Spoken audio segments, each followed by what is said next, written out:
What if 90% of the time you spent practicing a new skill was actually making you worse at it? I mean, it's a terrifying thought, right? It really is. Today, we're taking a deep dive into a stack of material that honestly accidentally exposes a massive flaw in how the human brain learns, which sounds super technical, but it was originally designed just to train new homeschooling parents. Exactly.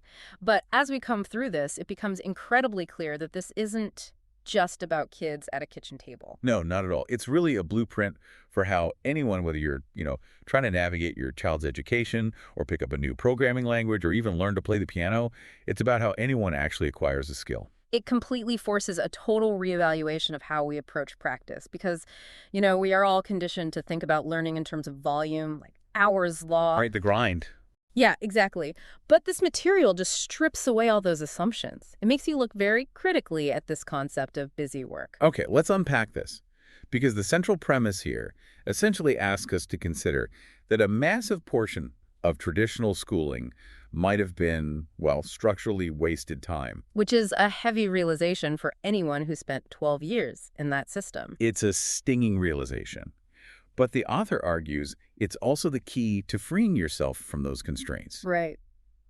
To understand that, though, we kind of have to examine the default trap that most people fall into when they first try to take control of their own or their child's education. Yeah, the text calls this the status quo tour, which is such a great name for it. It really paints a picture. It does. Picture a family, right? They just decided to start homeschooling. They have these high hopes. They're highly motivated to do things differently. So they set up a dedicated space at the kitchen table. Exactly. And the very first thing they do is hand out a thick stack of printed worksheets. They look at the learner and say, do pages 15 through 22. And the script points out the inevitable outcome of that. By week 3, there are literally tears over a math pack. Oh, yeah. Meltdowns. The parent is sitting there staring at the kitchen table, realizing the environment feels exactly like the stressful school setting they literally just tried to escape. But the author provides a really crucial piece of validation here for anyone who has experienced this. They note, you're doing exactly what you were trained to do. Because you spent 12 years of your own life inside a very specific, standardized public school model. Right. I mean, worksheets, fill-in-the-blank pages, forced repetition. These things feel like learning because they are the only version of learning you were ever given. It's like deciding to build this cozy custom cabin in the woods, right? Yeah. But accidentally using the blueprints for a massive corporate office building. That is a perfect analogy. You want individual attention, but you're importing the exact same industrial machinery. But why does it feel so unnatural to just break away from that structural norm? Well, what's fascinating here is that the conditioning is just incredibly deep. Recreating a classroom at a kitchen table just transfers the systemic problems to a new building. You're just changing the wallpaper. Exactly. The trap is assuming that the physical materials, like the packets, the grading, the rigid schedules, that those things are the education. Right, so when we strip the factory walls away, we instinctively try to replace them with factory tools because we equate those tools with progress. We absolutely do. So if the factory tools are the problem, we need to look at why we rely so heavily on them in the first place. Which brings us to this massive cultural myth that the source material completely dismantles. Oh, this is the best part. I've heard this phrase my entire life. Repetition is the mother of skill. Practice makes perfect. Right, everyone has heard that. But the script provides a severe reality check on that concept. It corrects the old adage by inserting one vital word. It argues that perfect repetition is the mother of skill. Perfect repetition. Yep. The example the author uses to illustrate this completely changed how I look at studying.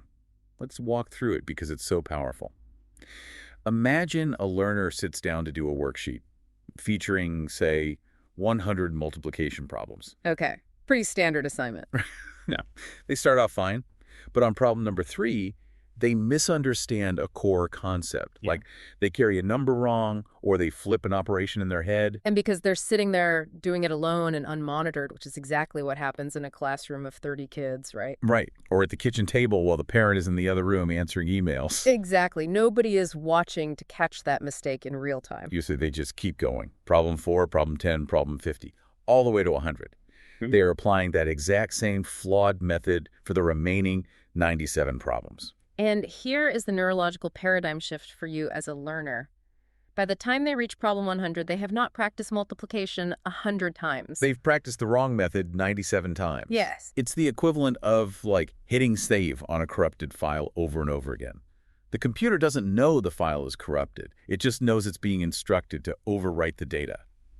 That is a brilliant way to look at it, because on a biological level, the brain doesn't distinguish between right math and wrong math. It just knows repetition. Exactly. When you repeat an action, the brain wraps those specific neural circuits in this fatty substance called myelin. Myelin, right? Yeah, and myelin acts like insulation on an electrical wire.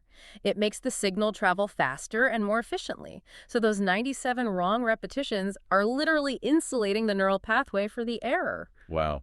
But I want to push back on this a little Sure, bit. go ahead. If you only do a few problems, where does the discipline come in? I mean, sitting in a chair and fighting your way through 100 problems, doesn't that build grit or train focus? I mean, it builds compliance, sure, but it actively destroys competence. Really? Yeah, the text uses a very sharp, very specific phrase here. It says, that's not practice, that's damage. That's damage. That is intense. It is.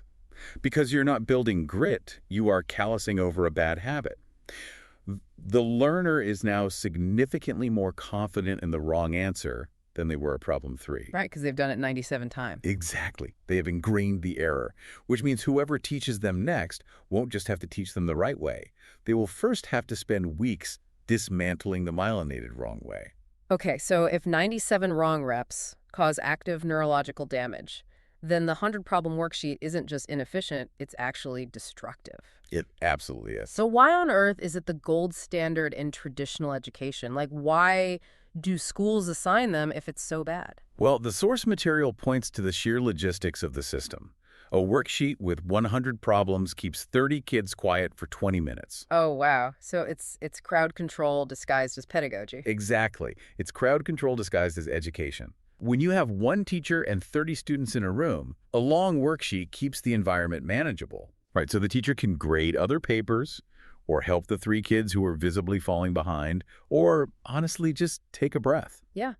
And we should be very careful to emphasize a point the text makes clearly here so we don't lose the thread. This is absolutely not the teacher's fault. No, of course not. This is a management tool born out of pure survival. I mean, when you're outnumbered 30-1 in a 45-minute class period, you simply do not have the physical capability to monitor every child's cognitive process on every single math problem. It's impossible. It's a systemic limitation of the factory model. Right. The teacher's doing the best they can with the resources and ratios available. But the tragedy is that parents and adult learners look at this survival mechanism and mistake it for an optimal learning strategy. Here's where it gets really interesting, though. Let's trace the feedback loop, the script outlines, comparing the classroom to the kitchen table, because the contrast is stark. Yeah, the feedback loop is everything. In a traditional classroom, the feedback loop on those 100 problems is effectively 48 hours long. At best, yeah. The teacher assigns the problems. The students work unsupervised. The teacher collects the papers at the end of the day, takes them home, and grades them at night. Right. 2 days later, those papers are handed back with red marks. And think about the cognitive decay that happens in those 48 hours. By the time the paper is returned, the mental context the learner had when they made the mistake is completely gone. They don't even remember what they were thinking. They just glance at the grade, see a 60%, feel a brief wave of shame, and shove the paper into the bottom of their backpack. The learning moment is totally cold. But contrast that with the alternative. The script proposes for the one-on-one environment. You don't assign 100 problems. You assign 10. Right, because 10 perfect reps are infinitely greater than 100 unmonitored reps. Exactly. At the kitchen table, the parent catches the mistake immediately. Because in a one-on-one setting, whether it's a parent at home or a mentor training a new employee, you're actively observing the process. The learner does problem 1. Correct. Actively. Problem 2. Correct. Problem 3, they start to flip the operation and you catch it immediately, right in that exact second. The thinking is still fresh. You stop the neurological damage before the myelin can wrap around the wrong circuit. Exactly. You correct the form in the moment and the proper method gets locked in. So this raises a huge question. If we strip away the busy work, if we toss out the 100-problem worksheets and the 48-hour feedback loops, we're left with a void. What replaces it? Right. We need a new framework. And more importantly, How do you reframe learning so it doesn't trigger the anxiety of traditional school? Well, the author of the script, Lori, addresses this through a really personal observation about rewiring the vocabulary of learning. Oh, this part was fascinating. Yeah, when her family pulled their daughter, Kaylee, out of public school, Lori noticed a physical reaction in her child. Kaylee would literally physically tense up. Her shoulders would rise, her breathing would change. Right. Whenever Lori said it was time for schoolwork, the stress was just palpable. The word itself, school, carried all the historical baggage of the factory model. The anxiety, the fear of cold feedback, the overwhelming volume of busy work. So the family made a conscious, strategic decision to rename the process. They started calling it brain food. Brain food. Yeah. And that simple vocabulary shift completely neutralized the physical resistance. Because it shifts the entire intention and moves away from compliance and towards nutrition. Yeah. It's about intentionally fueling the brain rather than performing a task for an authority figure. Exactly. It altered the emotional state of the learner, which we know from cognitive science is essential for retaining information. And brain food is not some vague, unstructured concept in this script. It is highly defined. Very defined. It consists of those 10 monitored math problems where mistakes are caught instantly. Or it's reading a chapter of a book together and actively debating the themes. Right. It's intentional, highly focused, and very brief.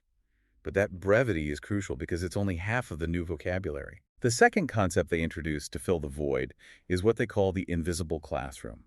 This is the learning that happens organically, completely outside of formal instruction. This is the real-world application of knowledge, which honestly forces a much deeper level of cognitive processing than a textbook ever could. The examples in the text are fantastic. Like, the family was remodeling an Airbnb rental property. Right. Such a great example. Instead of doing a worksheet on fractions, the kids were on site, measuring boards. They were figuring out the mathematics required to fix the plumbing. They were using power tools safely. They aren't just looking at 3/4 of an inch on a piece of paper. They're seeing how that measurement translates to a piece of wood that has to bear actual physical weight. That is, applied geometry and physics. Exactly. And the brain encodes that information much more deeply because there are physical stakes and tangible context attached to it. There's another example in there of a daughter who had to figure out the spatial layout for 60 tables at a live event. Right. Nobody handed her a formula. No, she had to calculate the spacing on her feet, adjusting for the dimensions of the room and the flow of foot traffic. Or the son who watched a detailed YouTube video about combustion engines and then spent dinner explaining the mechanical physics of it to his parents. None of those scenarios look like a traditional classroom, but they represent profound, multidisciplinary learning. They really do. Which brings up the logistics of the daily schedule. Yeah. I mean, if you aren't doing 7 hours of worksheets and sitting at a desk, how much time does this actual highly concentrated education take? This is the metric that usually shocks people who are deeply conditioned by the standard model. It shocked me. The script lays out a specific formula, 60 to 90 minutes of that highly structured, perfectly monitored brain food. 60 to 90 minutes total. Total. That is the entirety of the formal instruction for the day because you have eliminated the crowd control, you have eliminated the 97 useless repetitions. Right. You accomplish the core skill acquisition in an hour and a half of perfect practice. And once that is done, the rest of the day is handed over to the invisible classroom. The organic, real-world learning that happens just by living.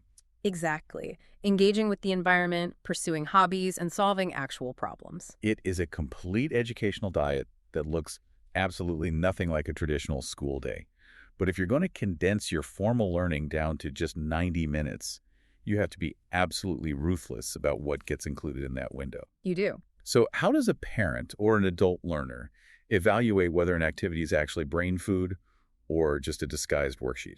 Well, the text provides what I consider the ultimate litmus test for evaluating any educational task. Before you assign an activity or undertake one yourself, you have to ask one question. Does this build curiosity or resentment? Okay, wait a second. I have a thoughtful pushback here. Let's hear it. Not all learning is fun. I mean, hard work isn't always enjoyable. We can't just say, well, long division is making me resentful, so I'm going to stop doing it. Are we saying kids should just quit if they get frustrated? No, not at all. And the source material is very careful to clarify this. It draws a line between hard work that leads somewhere and pointless work that just leads to a pile of worksheets. Okay, that makes sense. Struggling with a new complex math concept is rarely fun in the moment. It requires a heavy cognitive load and it is frustrating. But when the learner finally bridges that gap, when the concept finally clicks, they experience a very specific neurochemical reward. The dopamine hit of solving the puzzle. Precisely. They experience real joy, the joy of mastery, the internal realization of, wow, I couldn't do this yesterday and I can do it today. And that builds a learner who actually loves improving. Exactly. That feeling shifts their motivation from extrinsic doing it to avoid punishment or get a grade to intrinsic. They want to solve the next puzzle. They learn that the struggle has a meaningful payoff. Now contrast that with a 100-problem worksheet. What happens when a student completes 100 math problems they already knew how to do by problem 10? They feel absolutely no joy of mastery because there was no new puzzle to solve. They just feel relief that the compliance task is over. Or, as the text points out, they feel deep resentment that their time was wasted. Right. Doing 100 problems of a skill you already possess doesn't build competence. It builds a desire to escape the task entirely. It completely extinguishes curiosity. So it's not about how much work you assign. It's about whether that work is actually worth doing. Exactly. Stepping out of that kitchen table trap means fundamentally changing your relationship with volume. It's not about how many hours you sit at the desk. It's about whether the work happening at that desk is actually myelinating the right pathways. The ultimate success picture this script paints is a life with no 8 p.m. homework battles, no Sunday night dread where you're staring at a backpack full of packets. It's an environment where kids or anyone are living and learning without even realizing it. Where formal practice is brief, intense, and perfectly monitored. And we should leave everyone with a final thought to mull over here, connecting this back to their own adult life. Oh, I like where this is going. Think about your own week. We just spent this time analyzing how 100 mindless repetitions cause damage rather than mastery for a child. Right. But how much of your own professional work week operates on the exact same flawed logic?